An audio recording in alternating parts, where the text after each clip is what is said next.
I'm just about to try to match what I think is a cat eye with hooded mature eyes. I've just done one side and that's what it looks like. It's not perfect, but it's very different to this one. So I'm going to just quickly do my eyebrows and then I'll show you what I did. Okay, eyebrow done. Trying to match the other one. I'm not a great one for eyebrows, but I just put some concealer along the bottom just to cut out the bottom of the eyebrow to make it look a bit more tidy. Then I used a little bit of the Glossier, can't find it, the Glossier Boy Brow, which I applied with the very, very finest brush that I could find, which is this angled brush, which is really, really important. And I just filled in the gaps, and then I added a little bit of the Anastasia Beverly Hills gel, and then I pushed it back. I pushed everything back to set them in place with this came with a Anastasia brow gel in the little pots, do you remember? And I've got that, but I've no longer got the pot. Right, so I'm going to use my Revolution palette, which is this one here, and I'm going to use the two lightest colours to give myself a fake cut crease. Not cut crease, but a fake crease, which is higher than my hood. And this takes quite a long time. You have to be really slow and gentle with this so that you don't move your eyelid, otherwise the powder will skip and it'll give you marks that it's actually quite hard to get rid of ever. So then I'm now using a darker colour. You can use whatever you want really, but just underneath, so you keep the light colour, but just underneath the light colour add something that's slightly darker, just to give you a little bit more. Then I'm going to go into this one, which is darker still. Again, I'm still focusing on the fake crease that I'm building above my eyelid fold. This is where the magic happens, but it's also quite difficult because you have to really go slowly. I'm trying not to spend too much time on this so you don't get bored.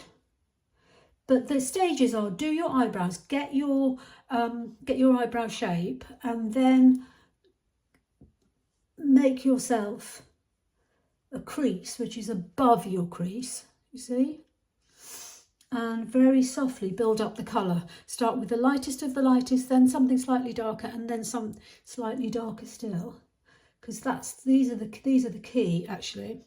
Then when you've got that as best you can, just pop a little bit in the outer V. I've used the same colour as the darker colour that I put on the crease, and added that, blend that out,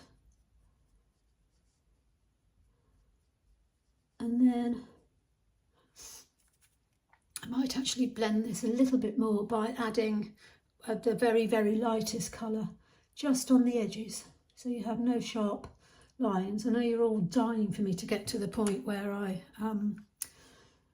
do the liner, but I'm just going to pop on a little bit of shimmer in the middle and the upper part, stage two rather. Stage one is the eyebrows, but this part is now done. Now what I do next is I actually do my mascara to give me an indication of where I want my flick to go. So I'm going to quickly add my mascara and then I'll come back. Right, mascara done. I use my Maybelline Sky High.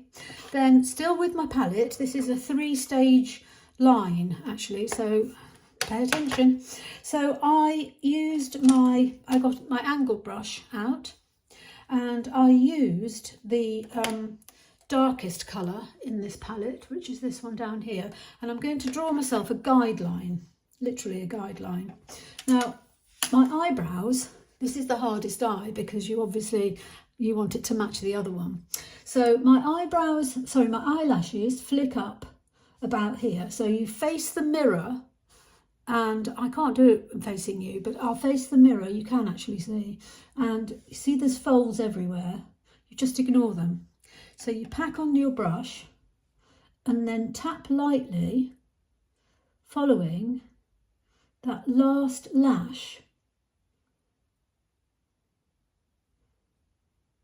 that you've just put mascara on. So it's a mess, it'll be a mess for a while, but don't panic. And draw a little line, then just check, does it match? Look, it matches. Oh my God, it does. That's a bit of a miracle, actually. So that is your template for everything else that you're going to lay on. So back into the dark brown, and then I'm just going to line my lid at my lashes, and we're going to put some liquid liner on top. But again, this is really important because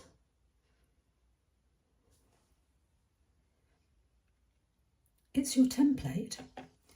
So it doesn't have to be perfect, but it's just giving you, this is where everything needs to go.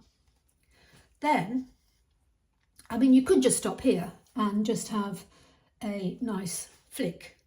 And then this is the really tricky part now. This is where it all goes pear-shaped.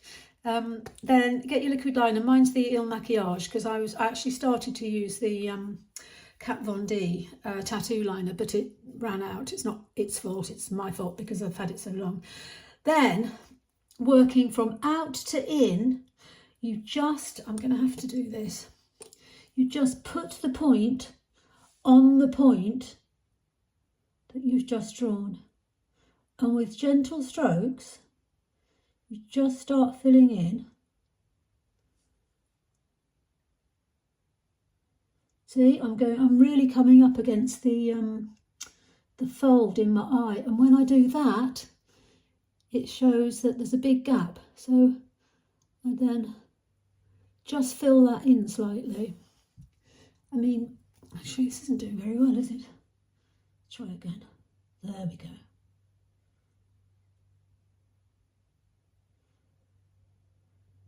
It's quite important to use a liner you can rely on, actually, because I don't know, this isn't really, I haven't used it for so long that I don't even know whether this is a thing. But what you can do is just pull your eye, pack that on. Nobody's going to see it. The important thing is when you've got your, and you're looking straight on, that it looks neat and tidy, which actually that sort of does. Actually, I've got to see, I've got a fold here, just got to fill that in with the lightest touch. See, you can't stretch your eyebrows when you're filling in the gaps because you can't see them, so you need to look in the mirror, and it's so tempting to go like that. I mean, I can actually see where that gap is, and that's filled in. Again, not the clearest line, and then you just bring your liner over the brown shadow and then just match it up. Done it again, I'm not sure. There you go, finished look. Just any old makeup that you can do yourself. I have smudged my lipstick. I just went for a nude-ish lip that won't clash with my eyes, but there you go. It's the first time I've ever managed to achieve that. Like I say, it's not perfect, but it is, just follow my steps. Draw your line with shadow, with your eyes absolutely open, then fill in the gaps, then go back in with liner, and you will achieve this, but for me the key is to get my eyelashes done so that it gives me where the flick should actually go, so rather than just guessing, and I always end up with it too low or whatever, whereas this is actually much more raised because it's going in the same direction as my eyelashes, and I use that as a guide, which helps me enormously. So good luck if you try this and it works or not. Then leave me a comment and let me know how you got on, and I'll see you very soon.